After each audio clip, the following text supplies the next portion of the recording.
എന്നെക്കാട്ടിലുള്ളത് എന്നെക്കാട്ടി മൂപ്പനായിട്ടായിരിക്കുന്ന 102 വയസ്സുള്ള അമ്മച്ചിയും 92 വയസ്സുള്ള അപ്പച്ചനും കാണുന്നവർക്കൊക്കെ അതിശയമാണ്. കുറച്ച് ഓർമ്മക്കുറവ് വന്നിട്ടുണ്ടെങ്കിലും അച്ചാമ്മ അമ്മച്ചിക്ക് തന്റെ സുഹൃത്തായ അപ്പച്ചനെ കണ്ടപാടെ പിടികിട്ടി. നമുക്ക് വീട്ടിലോട്ട് ഞങ്ങളെ കൂടെ പോരുന്ന പോരാവോ, ഞങ്ങൾ വണ്ടിയൊക്കെ താമസിക്കാതെ പറയണം. കിടപ്പായി പോയെങ്കിലോടാ.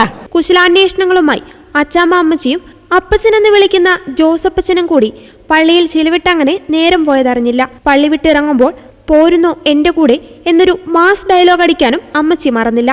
ഞങ്ങളവിടെ പോരുന്നോടാ നീ ഇവിടെ, ഞങ്ങൾ വണ്ടിയിലാ പോകുന്നത്, നീ പോരുന്ന